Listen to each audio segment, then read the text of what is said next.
Well, to ask this, we actually gave the monkeys our monkey version of those same scenarios you guys just did. So here's the first one where the monkeys think they're starting with a small amount from 2 experimenters. They first meet Vlad and realize that when they trade with Vlad, even though it looks like they're only going to get 1 grape, Vlad actually adds an extra one all the time to give the monkeys 2 grapes. So he's like a safe bonus of 1 grape, like this sort of getting $500 safely.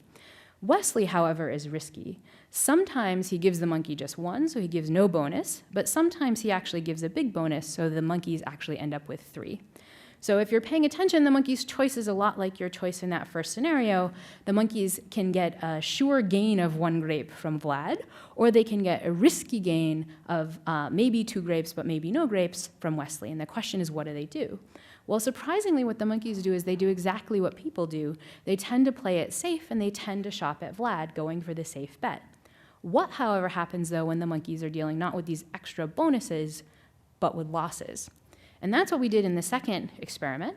What we did was to introduce the monkeys again to 2 traders. Both of them start with holding 3 grapes, so it looks like it's a good deal, like it looked when you walked in and got the $2,000, but now the monkeys soon realize that they're going to be losing some from these experimenters. When the monkeys trade with Alex, who's on the left, he takes one of these 3 away to give the monkeys only 2. He does that every time, so he's a safe loss of only 1. Whereas Venkat is the risky loss. Sometimes the monkeys get no loss, but sometimes he takes a lot away to give the monkeys only 1. Question is, how do the monkeys react to this? Again, the expected payoffs are completely the same as before, but do they go, as you did, for the more risky option? And this is exactly what we find.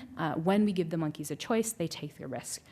For those that like to see empirical data, here's just the graph of what this looks like. The blue bars here are when the monkeys are getting gains, and the peach bars are when they're getting losses, and I'm plotting how often the monkeys go risky. And what you can see is an interesting fact, which is that there is individual differences in our monkeys. So this bar on the left is actually Felix. He's our alpha male, and he's always risk-seeking, which is interesting in its own right.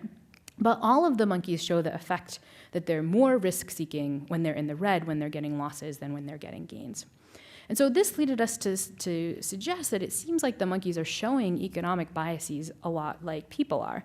They seem to be reference dependent. They seem to care what you start with. They seem to show loss aversion in that they work hard to avoid losses, so much so that they take on more risk than they would normally have taken on. They seem to be showing something like a reflection effect just like people.